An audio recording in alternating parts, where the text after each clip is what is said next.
when we approach, especially our pleasure and our sexuality, and we're working on developing trust with our body and letting our body show us what it's capable of, then you rejecting that same body or asking to deliver you pleasure is never going to be the type of relationship that will work.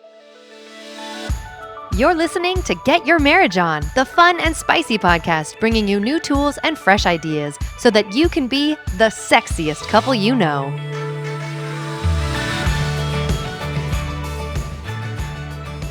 Everyone, welcome back to this episode of Get Your Marriage On. Today I have a sex expert with me, Danielle Savory. She's a trained neuroscientist and also a mindfulness coach. And where those two converge, equals a great sex life. So I'm really looking forward to having you on today and talking about sex and mindfulness and pleasure. Yes, I love it. Let's do it. Thanks. So how'd you get started into this? Yeah, well, like as you said, like my educational background's in neuroscience and mindfulness, and so I didn't know how these things were going to mix. But after school and after I decided to leave the science kind of behind, I had just this period of a lot of pain in my life, and that made it obviously when you're in physical pain hard to connect with your person and partner, and that's when I found mindfulness and meditation and really allowed myself to understand what was going on in the brain. Because this was at a time period where there wasn't like, you can't just find all the books on mindfulness like you can in the library. This was before it was mainstream. And so I had to do a lot of my own research to just understand what I was experiencing in my own life and my own practices, as well as I love to understand the science behind things. And then from this place, I really learned and developed practices and concepts that I could see that was holding me back from connecting with my own pleasure in my body, connecting with my partner, dealing with past traumas and these kind of things. So it became this very intimate self-study, but like I'm a scientist at heart, right? So it's a self-study, but like a rigorous self-study, because that's what I used to do was like, put out this theory and then study it. So I would like, what is happening here? What's going on in my brain? What's going on in my body? Why is this going on? And reading everything I could, studying myself. And then I found life coaching, which I also, again, like now you hear like every other person as a life coach. But back then, like, nobody, somebody, you'd say life coach and they were like, what? Like, what is a life? I've never heard of any kind of coach except like a basketball coach, right? And so, Right. that like really, it was like, oh, I get to do this thing and do this in my way, which offered me just a lot of freedom because I had developed all these own concepts of myself. And I felt like going into therapy, I'd be more restricted about how I wanted to talk with my people and teach them and all of that. And so coaching was the perfect place. And, to be honest, like when I first started coaching, the sex part of my coaching was a little bit more hush hush. I did a lot of women's groups and I would bring it up once I was in there, but publicly facing, I didn't talk about it as much because, again, like I think now there's a lot more conversation around sexuality out there, but at the time it still felt a little scary for me. And I was still developing a lot of that, my own courage muscle to be able to speak openly and freely about it in more of a public forum. So, just like all of us, it's just like been this evolution, and there's been so many ingredients and steps, and yeah, and since then I've coached hundreds of women with sex, and reached thousands through whether it's guest speaking or podcast or guest interviews like this or whatever. So yeah. I could just imagine like a dinner conversation Yeah. with a group of friends and you're there. Sex is just going to always come up, and it Yeah. should, because that's what you got to Yeah. talk about. Yeah. That's And great. now it does. What's Now it does more, but it uh, didn't at first. Like it's still like those topics. Like even when people knew it, they were like, oh, she's the sex coach. And they would like turn their, like turn their head, which I'm sure you've experienced, right? Like, oh, okay. Like I kind of want to, but like, are we allowed to talk about that? There's still that stigma in our society in general. yeah, Yeah. totally. So, what's the number one thing you see women, and I will throw men in that mix too, that are Yeah. missing from their sex life? Oh, well, that's a big question, Dan. Let's see. Well, I mostly work with women. So I would say, from a women's perspective and the women that I talk to is like a lack of, a lot of it is just a lack of desire. And it's not a lack of wanting that connection, right? But then when it comes to it, and at the end of the day, and there's so much else going on and so many other demands and obligations, it's really this: I'm too tired. I don't have the energy. I wish I wanted it like I used to want it when we were first together. I work with, I'm in a long-term monogamous relationship. I work with people from all different places, but those that are in these more long-term monogamous relationships, I feel like that's the main thing that comes up. It sounds ho hum, I guess, Yeah, if it's always low on their priority list, right? yeah. And I guess, why do people settle for that? Well, I think part of the reason that they settle for it is because they don't know that it can be better.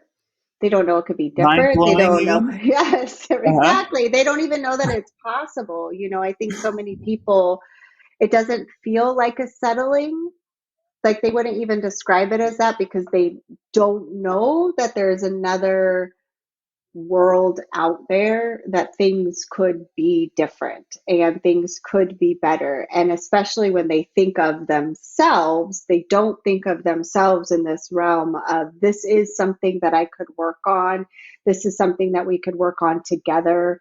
And maybe even if we're having sex and I notice it doesn't feel that great, we don't believe that it's something that we can actually not only just increase our desire, but increase our satisfaction, increase our pleasure. And so when you don't know that that's possible, then it's, of course, you're not going to do anything different, or of course, you're going to be in the same sort of relationship forever because you don't know any different.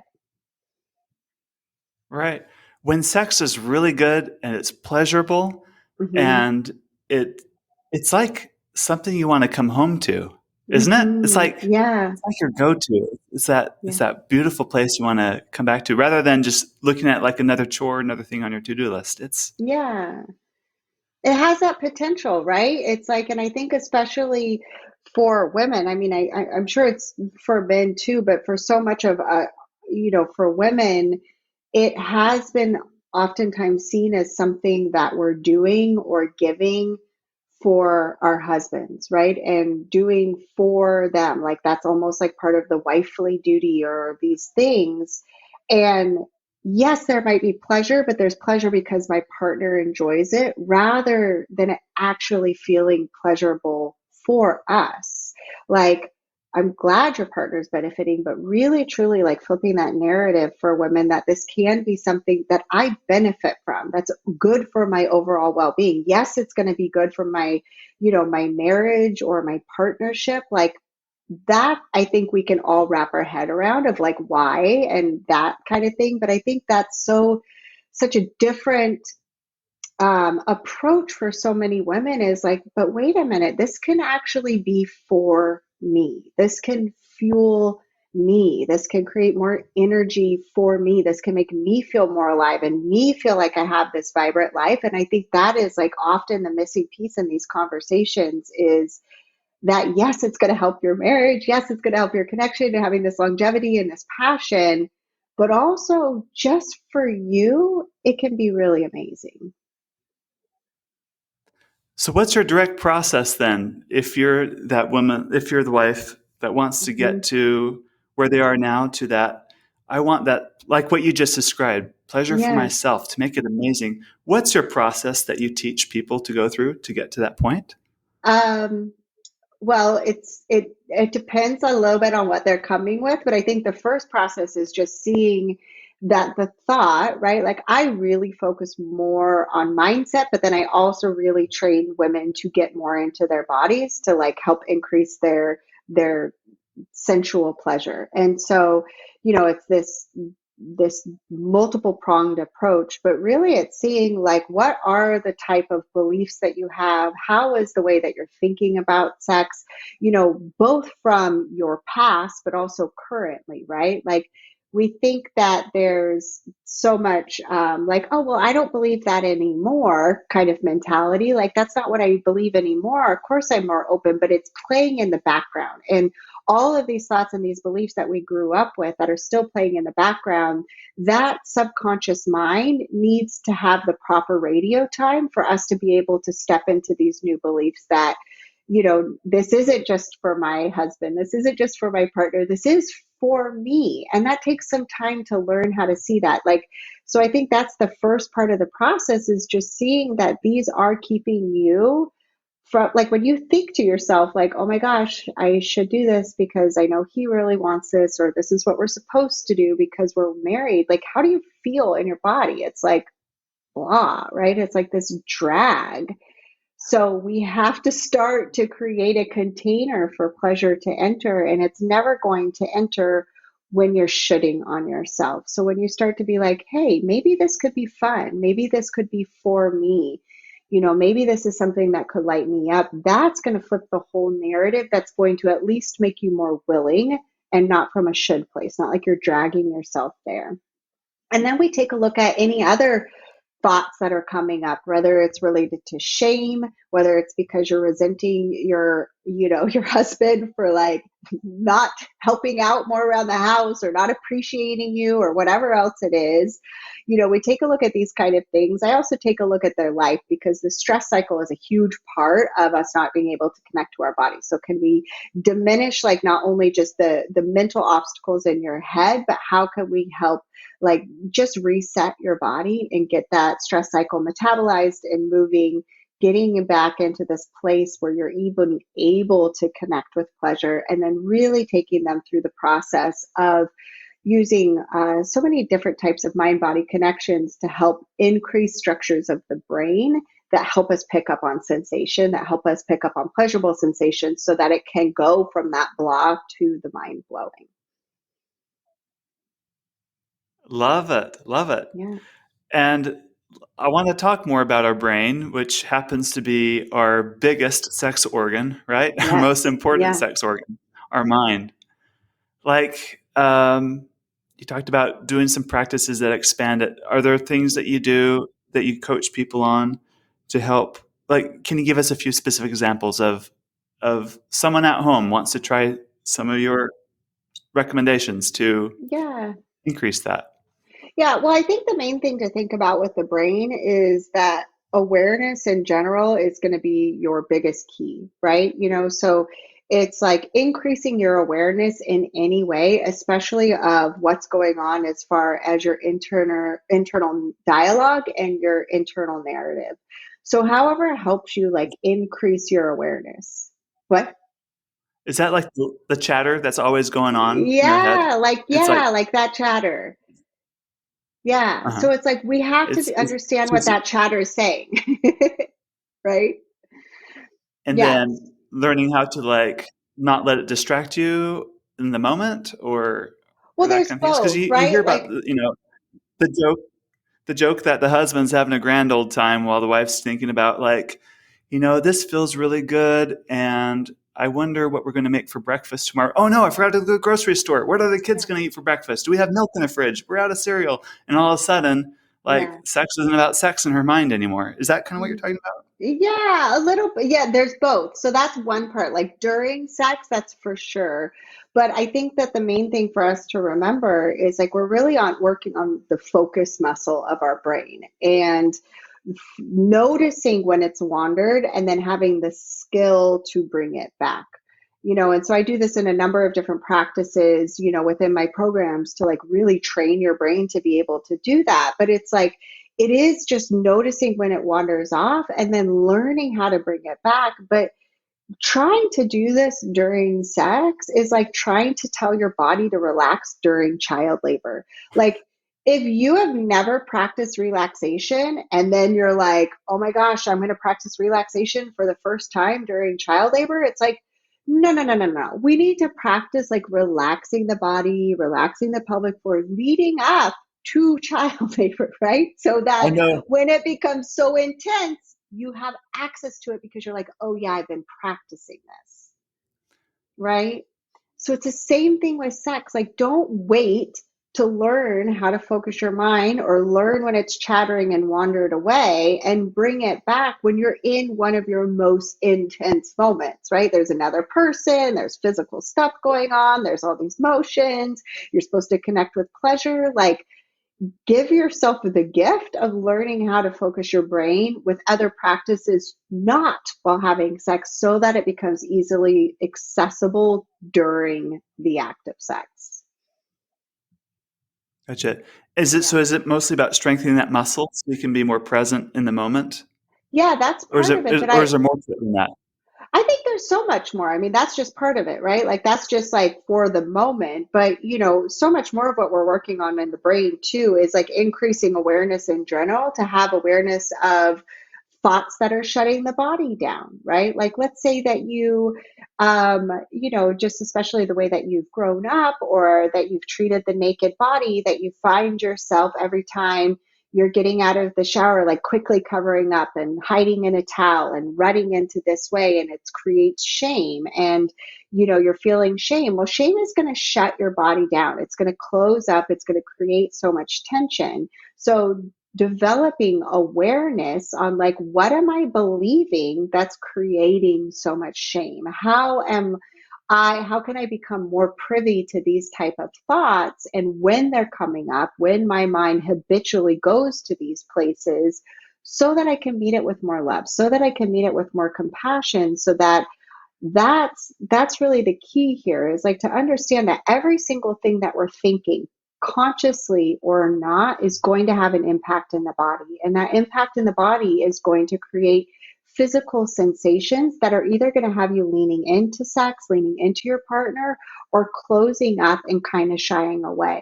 So when we work on increasing your awareness on what those type of thoughts and belief systems are, you have so much more freedom, because your body isn't feeling the impact of the shameful thoughts or the impact of the fear or the nervousness or the impact of just the stress or the resentment you have, right? You get to be in your body, and that is what's going to open it up to be more, having pleasure more accessible to you. Can you talk a little bit about having a growth mindset as it relates to sex? Mm-hmm. Yeah, I think that's it's such this like for me it's like duh, of course we should, but I think it's not the knee jerk reaction because of the way that sex has been presented in our society. It seems like this thing that we should either be good at or not, or it should be really natural, and great sex should be easy.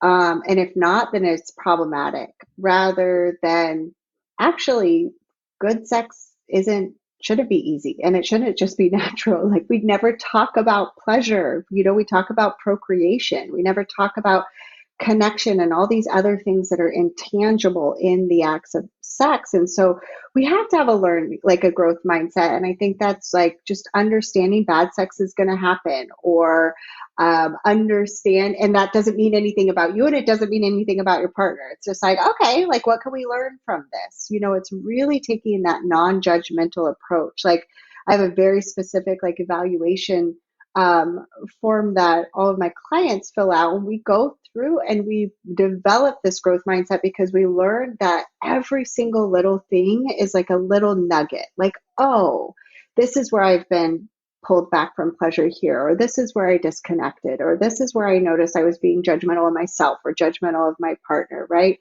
And when we can see these things, then it allows us to kind of just learn. Like there's not really any failure, there's just learning, there's just developing deeper connection, continuing to cultivate it. And that's the main thing I think that happens with a growth mindset, is not seeing any of these things as bad or shameful or shutting down, but like, oh, okay, now I'm just curious. Like, here's an opportunity for me to learn a little bit more about my partner, or why I said it this way and what I can do differently next time. It's just all learning. That's great. On this podcast, we talk a lot about the connection side of sex. Hmm. And I want to talk about the pleasure side, which is the other side of the coin. Just as Hmm. important as connection is, sex needs to be pleasurable too.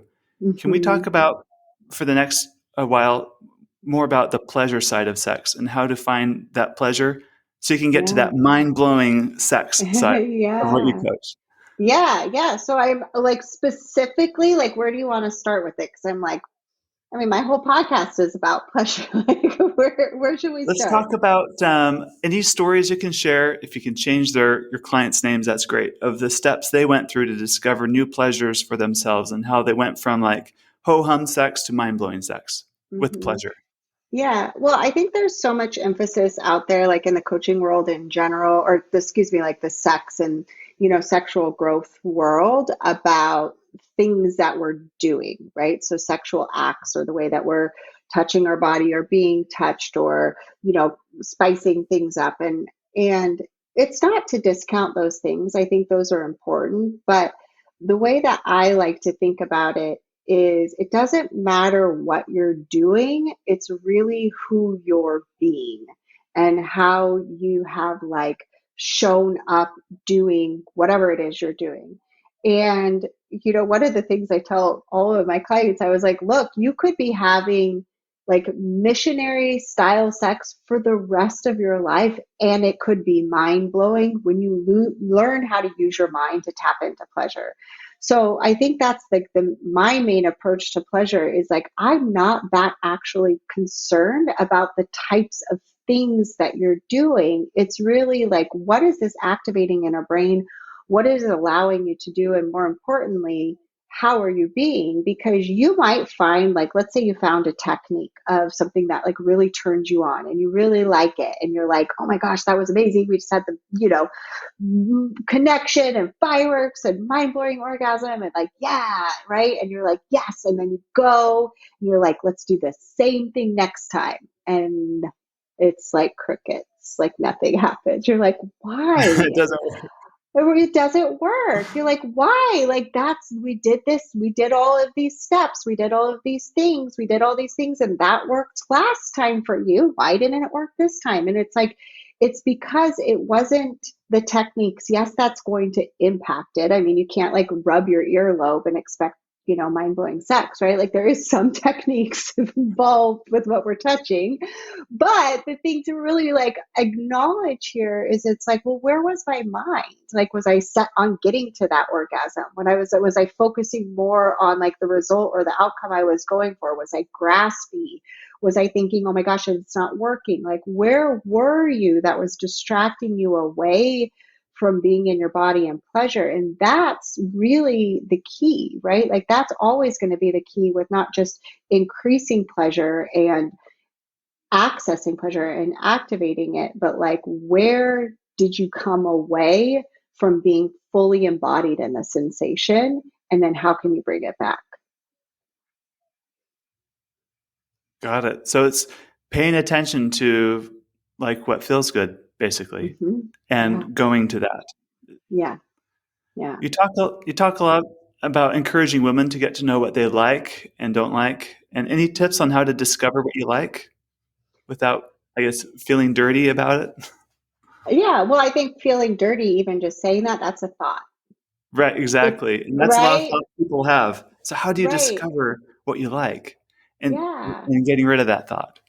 Yeah, well, I think that's the first key is to truly see that this is a thought and that's an optional thought. Like, there's no fact, even if it's like, oh, this is dirty. Like, there's no fact. That's not a fact. That's a thought that you've had that was probably planted with, your upbringing or something else or something you heard somebody say, maybe even something your partner said or your mom said or whatever it was. And so it's seeing that, like, oh, of course, the seed was planted, of course, like my past, like this kept me safe. Like it was really important for me to have this thought that this wasn't okay at this time, but that's no longer serving me. Like, this is my beautiful body. This is something that I'm doing to like learn to connect with myself in a loving way, in a pleasurable way, connecting with my partner in this like loving and pleasurable way. Like, of course, like that used to be there, but that's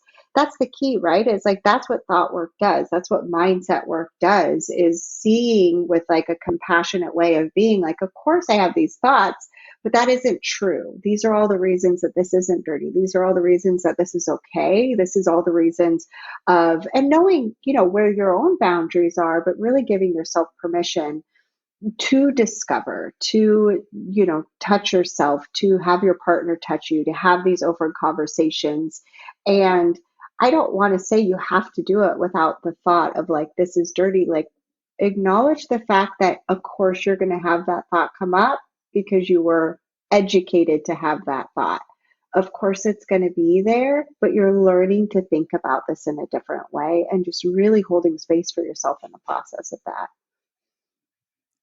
So it's like changing your scripts. Like Mm-hmm. we've been scripted to think certain ways, and being able to look at your own scripts and decide, hey, Yeah. this is a good part of the script and this is a bad part of the script. We're going to change this, or I want to Yeah. rework this.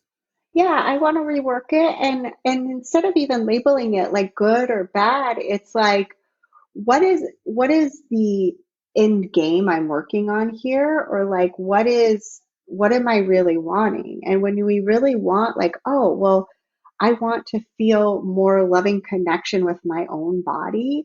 I want to feel like I can have that loving connection with my partner. I want to feel passion. I want to feel pleasure. Well, if those are all your goals, you can clearly see how this old script isn't ever going to take you to those goals, right? So it's more like that. It's not that it's bad. It's not bad at all or good. It's like, is it going to get me to the destination that I want? Is it going to make me feel loving? And when you're thinking that you're dirty or something you're doing is dirty, that's never going to create a sense of love for yourself or for your partner. So you can just clearly see how, oh, actually, this doesn't line up anymore with my intention here. So, like, the stepping into like an alter ego, or stepping into like what what would a woman that is confident look like, and kind of embracing Mhm. that idea through it. Is that I guess a helpful practice? It can be, yeah, for sure, as long as it doesn't become she's better than me. I Oh, think I for see. so many women, like it's a very subtle thing, and we use this a lot, but for women, and this is such a key component that I think is missing in so many of these discussions, is how we talk to ourselves, or how we are approaching.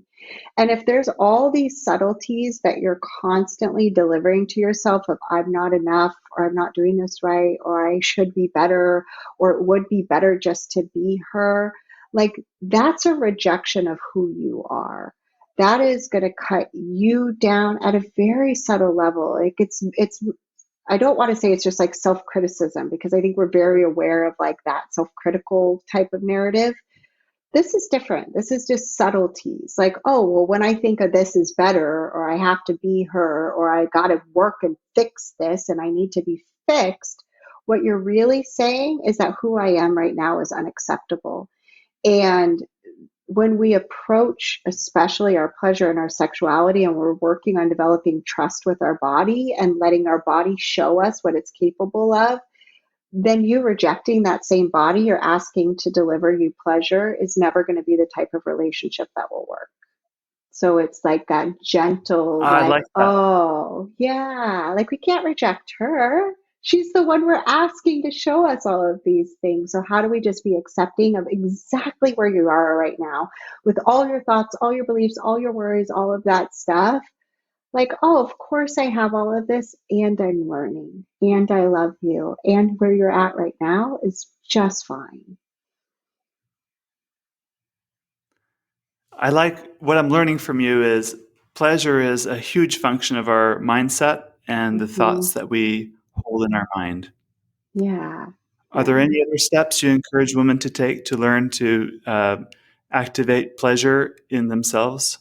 for Well, there's great like a sex? million steps. It's like, Dad, come on. I was like, I have a million steps and things that they do I feel because like it's it's what I all do been for a living. foundational so far. Like, what's the next Yeah. Yeah. I was like, no. I was like, this is the thing. And I think that is the mentality, right? It's like, no, but I want to how to. I want to ask. And I was like, no, no, no, no, no. You're missing like we miss the thing. Like this is the thing, because if we do not create a container for pleasure, then it's going to be fleeting. Sure, you might have like one great orgasm, but that's not what we're talking about here, right? Like we want to really create this like proper container that pleasure becomes part of the fabric of our being and our life and our relationship. And learning how to speak to yourself, learning how to approach, learning how to take all of like what is happening in your brain is the way. And it might not be as sexy of a way, but that is the way, right? That is the way. Like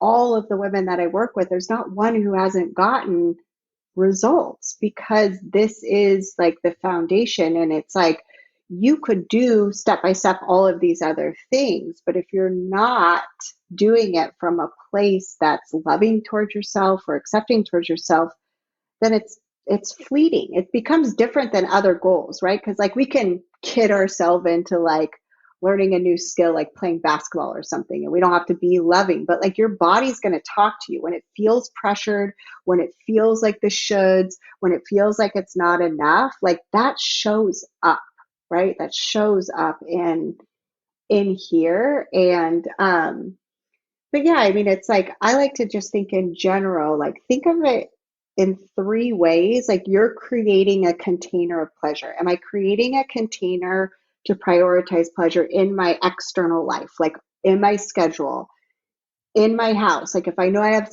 like sex scheduled, like, is my bedroom cleaned up? Like, little things like that, right? Like, these things that we help to create the container for pleasure in our actual physical environment. Then we have, how am I creating container for pleasure with my partner? Like, am I really upset with him? Am I frustrated? Am I being resentful? Right? Like, what does that container look like? And is that container conducive to pleasure? And then how am I with my body? How am I with my mind? And is that container conducive to pleasure? And it's like, we don't have to be perfect at all of these, but when you really think about each three pieces of this container, that's when you're going to get closer and closer to those mind-blowing experiences. Love it. That's great. Let's see. So we've talked a lot about mindfulness and whatever. You touched on this a little bit, but like like for me, we have Yeah. 6 kids, we have a mortgage, we have side Hmm. hustles, we have businesses. There's so much going on eating away at a priority list. Yeah. Like, how do you coach couples like that, or Yeah. women, to kind of set the stage to see things a little differently so they can cultivate more sexual desire, to desire more pleasure like that in their life? Yeah. That's a great question. So I love, um, like, it's just number one, it's just like, why would we want to put this like on our priorities list, right? I think as a couple, seeing like, why do we want this? Like, like, don't even consider like, oh well, I have to, because that's usually how we approach our calendar, right? We fill it up, we fill our day, we fill our weeks, we fill our months, we fill our years with all the have tos, and then fun and And then you're pleasure left kind with of the gets leftovers. the leftovers, right? Right. That's not So fun. see, it's not fun at all. It's like, well, then it's leftover and it's like squeezing it in, but it does feel like that. It feels like squeezing it in. It doesn't feel like something. So it's beginning to just switch that narrative of like, why do we want to prioritize this and make this the first thing, and realize the rest of the stuff is going to have to fit into this, right? When you learn that actually, I want to have like our spark and our passion and our like love life alive forever. And I know that us prioritizing that now is going to help ensure not just how I feel with you right now, but also our future. Also for me, like, I want to feel energized. I want my life to be full of things that light me up, And it's not to say that your side hustles or your businesses or your children or all these other things don't, but realizing this part deserves a seat at the table too. Like,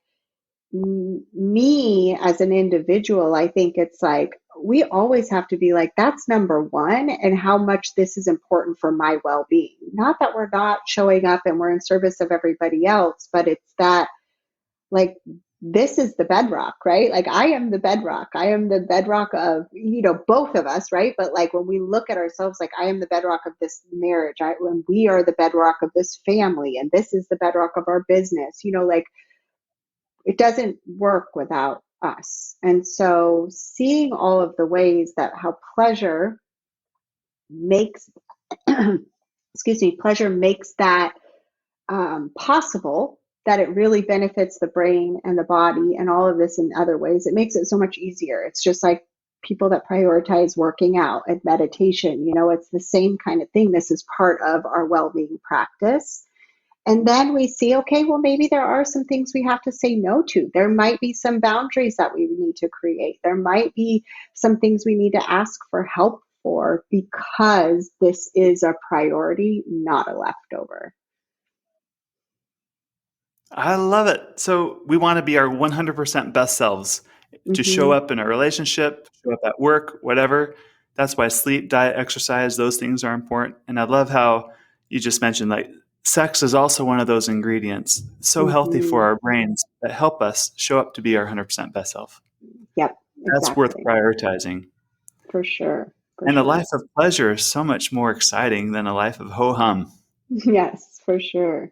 If you're a husband listening to this podcast, any advice you'd give them to make sex easier in their relationship? I think that's a You great coach a lot question. of women. If you I had coach a a lot message of for the women. husbands out there, what would that message be? Yeah, well, I think, for so many women, they feel pressure, and it's nothing that you're like, for husbands listening, it's nothing that you're doing. We have to understand, like, I mean, maybe some things you are doing that you could change. Let's be real, right? Like, you Uh-huh. need Yeah, to do stop the this, like putting pressure. another like need or should Ultimatum. or yes, ultimatums, Uh-huh. like, duh, don't do those, please.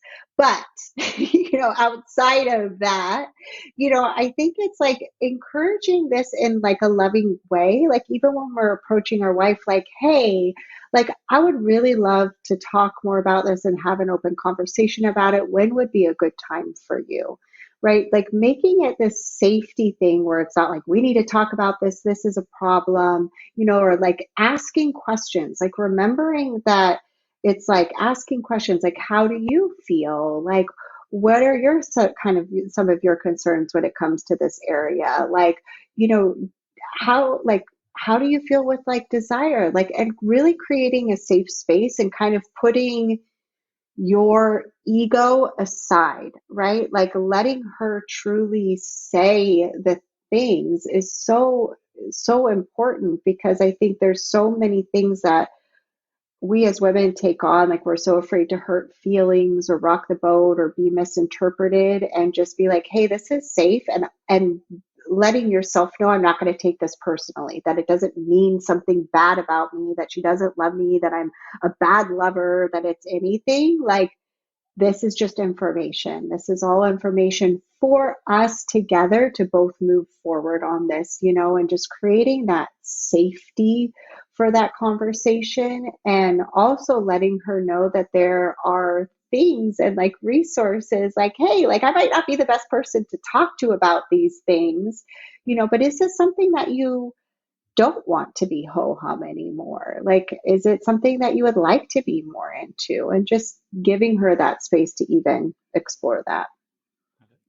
And I would like to add, if you're not at that place yet in your relationship where you feel like you can Mm-hmm. have that conversation that doesn't feel like you're interrogating each other, or uh, it doesn't sound like you're probing and like fishing for answers, you got to start on the relationship, on the next level down. You got to Mm-hmm. work on, you know, really building that relationship to that point where you do have that trusting communication, which Yeah, takes time. yeah, yeah, for sure. Okay, so Danielle, we've covered a lot of ground today about Mm-hmm. mindfulness. We've talked about how kind of being better in the moment, paying attention Mm-hmm. to our thoughts and beliefs, and prioritizing pleasure in our lives. So let's say you've mastered those techniques and you're pretty good at it.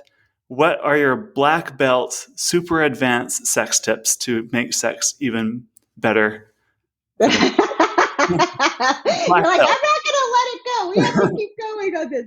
Um, I think it's always just playing with, I think for a lot of my clients that it's playing with like the pleasure scale and seeing what's possible, as far as your body. For a lot of women, that's, multi orgasms. Those are those sorts of things. I think for men, it can be harnessing your sexual energy, what that looks like, so it really kind of depends on like where you're at, but I really am hesitant to talk about this because I don't want people listening to think this is the goal. Like, it really isn't the goal at all. Like, the goal is pleasure and the goal is connection, and if you're feeling that, you're already there. Like, there's always places we can expand and move into, and there's other worlds to explore, but like really being like where I'm at is like this delicious, yummy, amazing spot. And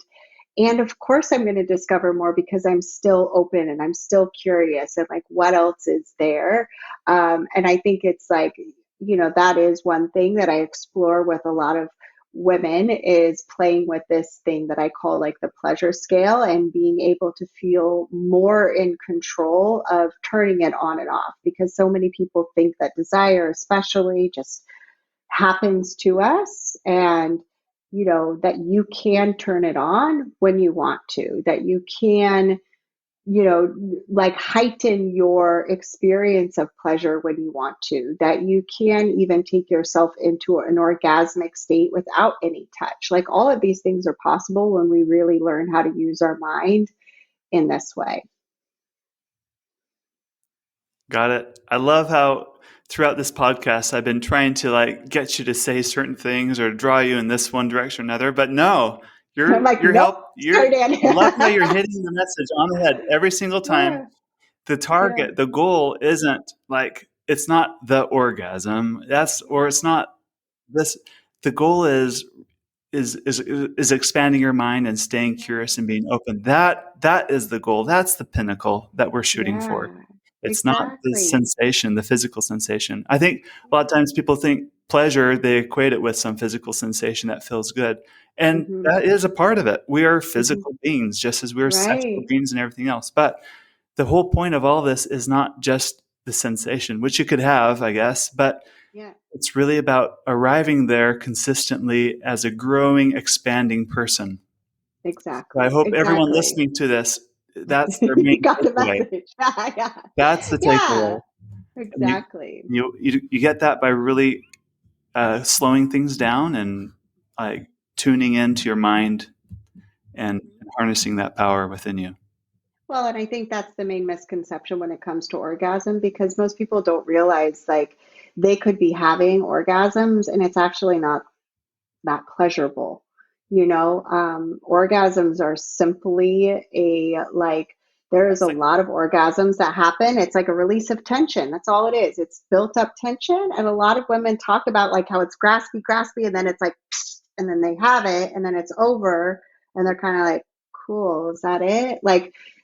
And that's because like that's when we get to that graspy place of thinking that climax or orgasm is the goal. And like you can have very pleasurable, mind-blowing orgasms, and you can also have orgasms that feel like you just like opened a can of pop, right? Like, this is why it's like, that's why I really like to us to think about like this in a totally different way, because orgasms do not equate to pleasure, and pleasure doesn't always equate to orgasms. And when we really like rewrite that narrative, the goals and the tips and the tactics become completely different.